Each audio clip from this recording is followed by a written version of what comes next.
Imagínese estar volando sobre mar abierto y que de pronto se corten todas las comunicaciones con tierra. Este es el Triángulo de las Bermudas.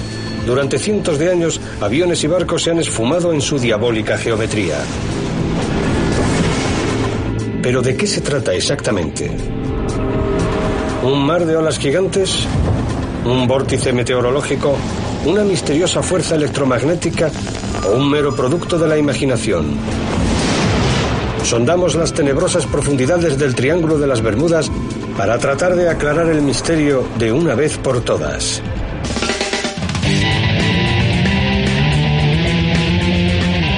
Revelaciones. El Triángulo de las Bermudas.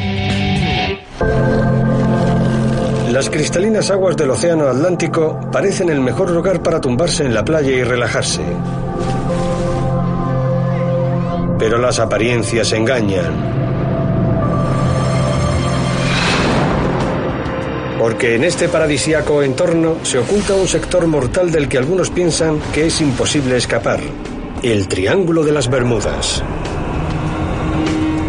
Durante siglos, cientos de personas se han atrevido a pasar por aquí y no han regresado.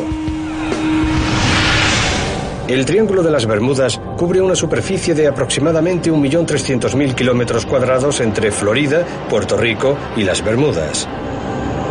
Marineros y pilotos llevan cientos de años informando sobre los espeluznantes sucesos que rodean esta zona. Pero lo que realmente llamó la atención sobre el triángulo fue la desaparición de 5 aviones a la vez.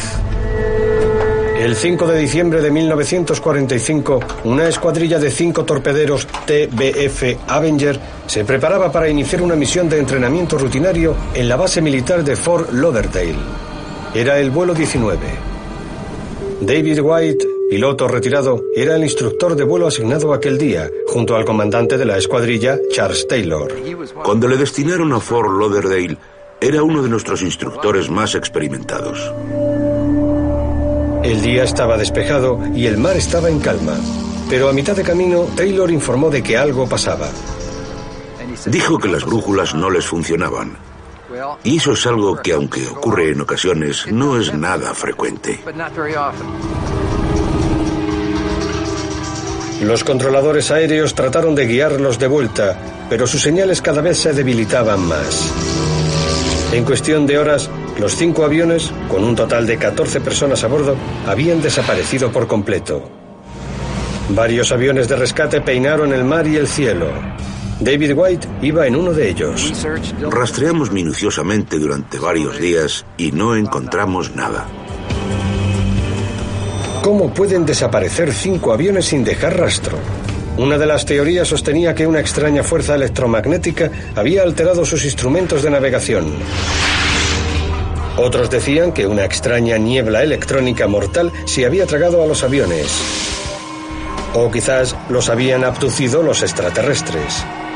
Enseguida mucha gente empezó a prestar atención a los extraños sucesos que se repetían en esta zona. Jan Quasar es uno de ellos. No me interesan las tragedias o los accidentes. Investigo los misterios de quienes se fueron y desaparecieron sin ningún motivo. Quasar ha dedicado 15 años a estudiar el misterio del Triángulo de las Bermudas y del vuelo 19. Ha escrito un libro en el que recoge todas las teorías sobre la zona, desde ovnis hasta OSNIs, objetos submarinos no identificados. Algunas personas creen que hay extraterrestres que prefieren moverse bajo el agua a bordo de naves submarinas. Tienen el mismo aspecto que los platillos voladores, sin aletas ni nada, solo una forma oval que se desplaza por el agua.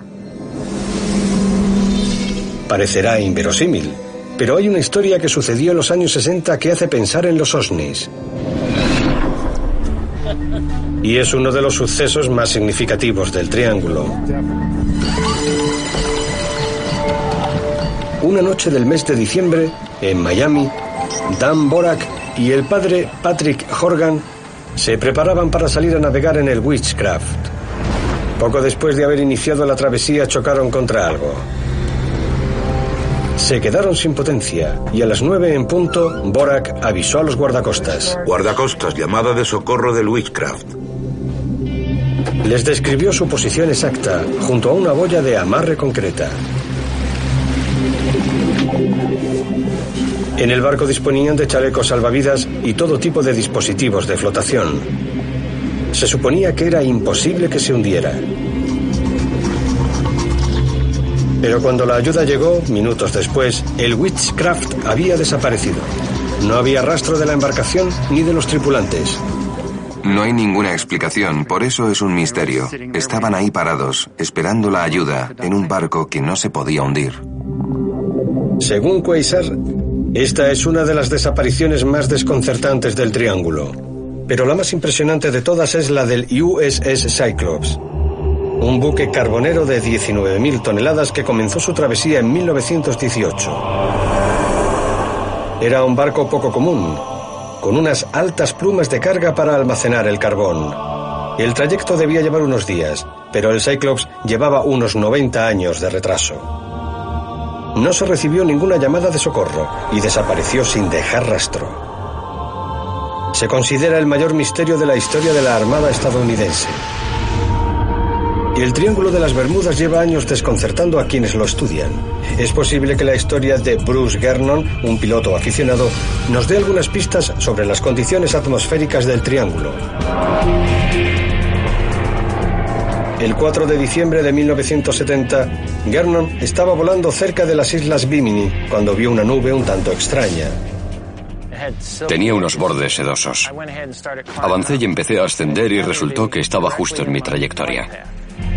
Entró en la nube y en cuestión de minutos los instrumentos empezaron a volverse locos. Se dio cuenta de que se estaba formando una niebla a su alrededor. Gernon hizo este dibujo para ilustrar lo que vio. Le pareció que su única vía de escape era esa abertura en forma de U justo delante de él. Avancé y descendí en picado, y me di cuenta de que el túnel se estaba estrechando.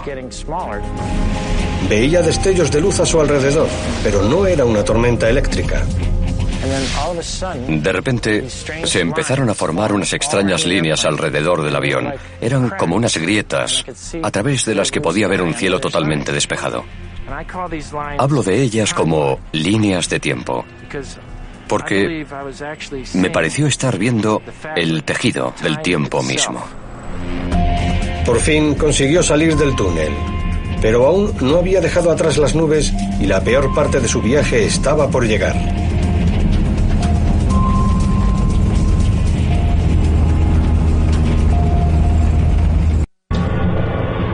A miles de metros sobre el Triángulo de las Bermudas, Gernon había salido del túnel, pero seguía envuelto en lo que describe como una extraña niebla electrónica. Sus instrumentos de navegación seguían sin funcionar correctamente. Radar de Miami, solicito identificación por radar. Los controladores aéreos finalmente consiguieron localizarle y le dijeron que estaba cerca de Miami. Negativo, radar de Miami. Tengo que estar a al menos 130 kilómetros al este de Miami. Entonces vio tierra y se dio cuenta de que el personal del radar de Miami estaba en lo cierto. Había vuelto a Florida. Bruce cree que solo tardó 50 minutos en hacer un recorrido que le debería haber llevado 80. Había ganado 30 minutos en algún punto del triángulo. La historia de Bruce sobre la extraña niebla y el túnel del tiempo que vio en el Triángulo de las Bermudas ha intrigado a quienes creen en la existencia de este fenómeno en todo el mundo. La niebla es el resultado de una carga o un campo electromagnético que ha atrapado al avión y que procede de un fenómeno excepcional relacionado con las condiciones atmosféricas, con la humedad o con la propia presencia de un barco o un avión. Quasar cree que las respuestas al enigma de la niebla electrónica pueden encontrarse lejos del propio triángulo, a miles de kilómetros al norte, en Vancouver, en el laboratorio improvisado de un aficionado a la física, John Hutchison. Hace varias décadas, Hutchison empezó a experimentar en su casa con ondas de radio y corrientes de alto voltaje. Afirma que en 1979 dio con algo excepcional. Una serie de fenómenos que quienes siguen su trayectoria conocen como el efecto Hutchison. Se debe a las radiofrecuencias y a las frecuencias electrostáticas. Cuando las genero y las mezclo, empiezan a pasar cosas. Hutchison puede hacer que los objetos leviten y que el metal se funda sin una fuente de calor. Y todo ello con una corriente doméstica normal. Como es lógico, hay muchos escépticos al respecto. Como James Mattingly, físico de la Universidad de Georgetown. No sé en qué se supone que consiste el efecto. Es como si cualquier cosa que pasara en casa de John Hutchison formara parte del efecto Hutchison. No sé si eso incluye el hecho de que Hutchison se pasee por la habitación. ¿Eso también es un efecto Hutchison? Ni idea. Hutchison está acostumbrado a las críticas, pero dice que tiene pruebas y que ha conseguido grabarlo en vídeo. Afortunadamente, tenemos unas 4 muestras de lo que ocurre grabadas en vídeo. Hutchison nos ha permitido grabar una demostración que va a realizar para nosotros. No sé qué va a ocurrir cuando lo encienda y conecte los transmisores y receptores y el resto del equipo. Podría desencadenarse un fenómeno muy fuerte. Si lo que dice es cierto, podríamos vernos envueltos en una niebla electrónica. En este rincón de su casa hay cientos de kilos de equipos electrónicos y un tarro de plástico forrado con papel de aluminio colgados con cadenas. Hutchison dice que el voltaje que se va a manejar pone en peligro nuestra seguridad, así que nos tenemos que apartar. ¿Qué tal va todo en la otra habitación? Aunque las cadenas se mueven un poco, la cámara no capta ningún efecto extraño, así que Hutchison aumenta el voltaje. Voy a meter más voltios. Y el experimento acaba ardiendo. Parece que pasa algo. Hay algo ardiendo, John. Vale, alerta roja. Las llamas del tarro de plástico significan que se ha acabado el espectáculo. Esto no significa que el efecto no exista. Simplemente puede ser difícil de presenciar. ¿Qué pasa entonces con los vídeos del propio Hutchison? Son 2 horas de grabación del efecto Hutchison, metales que se funden, objetos que levitan y una niebla electrónica. Si la única prueba real con la que contamos es el vídeo, analicémoslo entonces. Tom Flynn y Joe Nichol son 2 escépticos que investigan para el Comité de Investigación Científica sobre supuestos fenómenos paranormales. A ellos el vídeo de Hutchison no les convence. Este es el vídeo de la botella. Y creen saber exactamente cómo se ha hecho. Sale disparada. Es tan típico, es tan raro que el cámara no actúe con normalidad, que no tenga el impulso de seguir a la botella cuando sale volando. Lo que hace suponer que no podía seguirla. Es posible que ahí arriba haya algo que no debamos ver. Sospechan que alguien estaba manejando los hilos. Hutchison asegura que en sus experimentos no hay hilos, pero Nichol y Flynn dicen que pueden probarlo. El vídeo de Hutchison se grabó en lo que parece un garaje o un sótano. Ese tipo de fondo es perfecto para que no se vean los hilos. He preparado la botella para poder manejarla. Está sujeta por abajo y por arriba con un sedal. Es lo que llamamos el efecto marioneta. Es muy probable que ahora mismo se vea el sedal con el fondo oscuro de mis pantalones. Pero si me quito, el sedal desaparece. Cuando quieras, Joe. Empieza a moverla y prepárate para levantarla.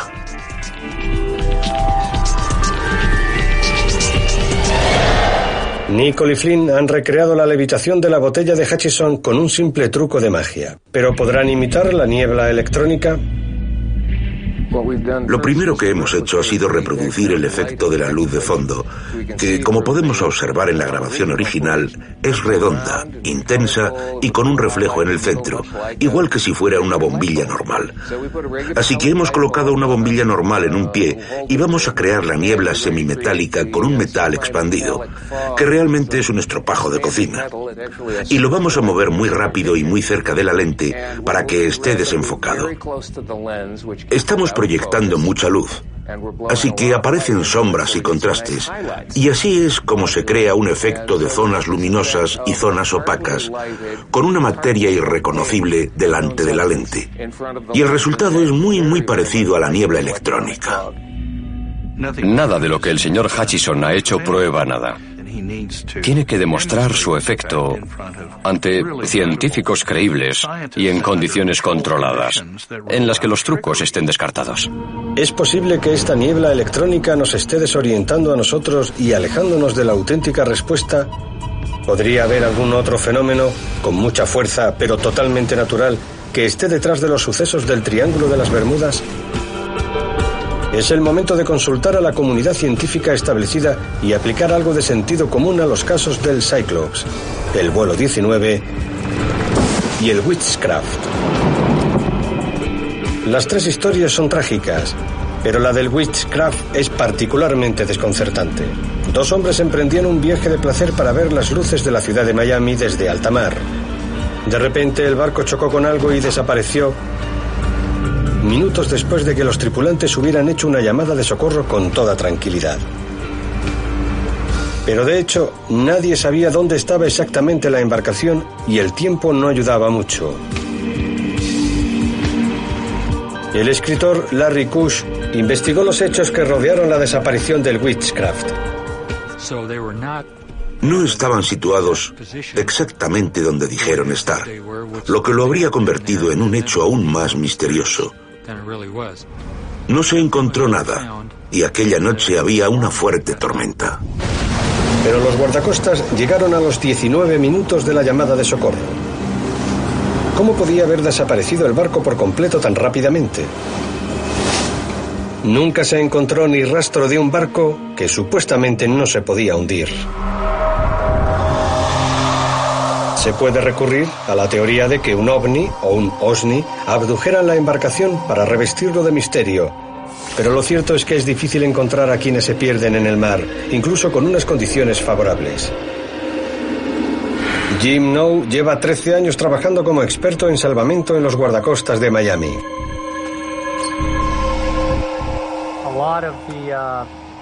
Gran parte de la zona que abarca el Triángulo de las Bermudas es alta mar y está a cientos de kilómetros de las instalaciones en tierra y de los centros de comunicaciones más cercanos.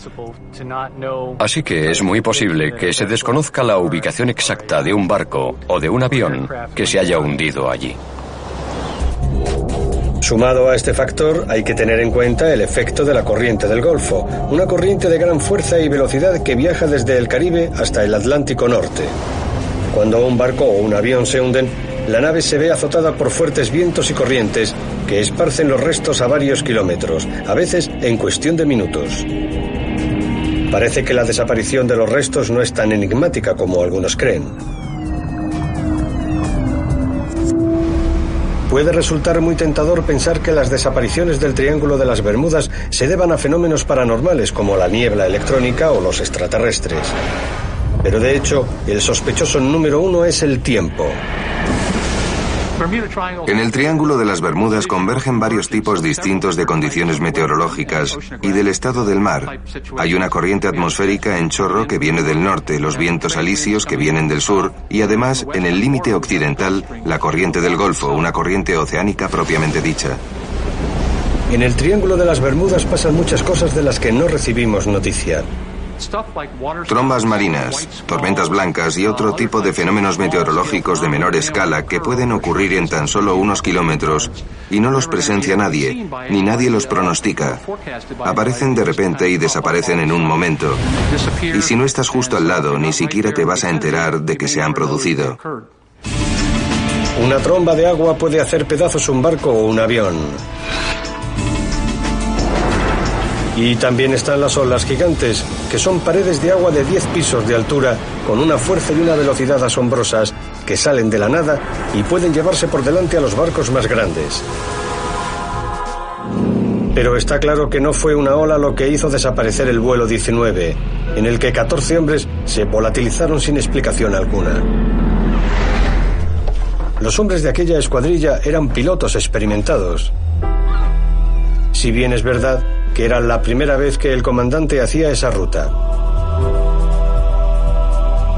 Pese a que cuando pidieron ayuda estaban en la zona del triángulo, en algún punto al este de Fort Lauderdale, Taylor dijo que pensaba que estaban más al sur de los Cayos de Florida. Larry Kush piensa que Taylor estaba desorientado y no se fiaba de sus brújulas. De hecho, es habitual que cuando alguien se desorienta o está confuso y lo que ve en las brújulas no se corresponde con lo que observa durante el vuelo, suelen decir que la brújula ha fallado. La escuadrilla hizo caso a su comandante. Y a continuación, según las investigaciones de Kush, el tiempo empeoró. Al final, parece que el trágico incidente del vuelo 19 se debió a la desgraciada combinación de un error humano y mal tiempo. Pero no es tan fácil explicar el destino del Cyclops. Este buque de 150 metros de longitud se desvaneció sin dejar rastro en 1918. Llevaba una carga muy pesada, más de 4.500 kilos, y se decía que era demasiado propenso a balancearse en exceso con las olas. Una tormenta de cierta violencia podría haber desequilibrado la carga y haber hecho volcar la embarcación. La cuestión es que no había ninguna tormenta, al menos donde se piensa que estaba, en el interior del Triángulo de las Bermudas. ¿Pero es posible que estuviera en otro sitio? En 1968, un submarinista del ejército, Dean Hoss, descubrió una gran embarcación muy poco común a 110 kilómetros al este de Norfolk, Virginia. Encontró un barco un tanto peculiar con unas altas plumas de carga. Años después, vio una fotografía del Cyclops y supo que era el mismo barco. El buque que vio Hoss no estaba demasiado alejado del lugar al que se dirigía el Cyclops. Cuando Kush se enteró del hallazgo, empezó a hacer cálculos. Determinó que el buque habría tardado 6 días en llegar al punto del naufragio. Salió de Barbados el 4 de marzo, así que según sus cálculos se habría hundido el 10 de marzo. Revisé los datos de archivo sobre las condiciones meteorológicas y descubrí que había habido una gran tormenta en ese momento que afectó a gran parte de la costa este. Hubo varios barcos que sufrieron daños graves. De nuevo, el tiempo parece haber sido el culpable. Es posible que nunca sepamos con certeza lo que les ocurrió al Cyclops, al Witchcraft y al vuelo 19, pero al reflexionar sobre estos misterios hay un hecho que es importante señalar. Estadísticamente hablando, el Triángulo de las Bermudas no es más peligroso que cualquier otra ruta en la que se producen fenómenos meteorológicos de cierta consideración. El mal tiempo solo es un problema si te pilla en medio. Porque con el gran número de barcos y aviones que circulan por ahí, lo normal es que tarde o temprano la probabilidad de que uno de esos barcos o aviones entre en una zona afectada por un fenómeno meteorológico adverso aumenta. Pero aunque podamos explicar muchas de las desapariciones en el Triángulo de las Bermudas, puede que el caso no esté cerrado. ¿Realmente existe una fuerza desconocida y siniestra que causa estragos en el Triángulo de las Bermudas? ¿O todos los misterios que rodean ese lugar se deben simplemente al mal tiempo y la mala suerte?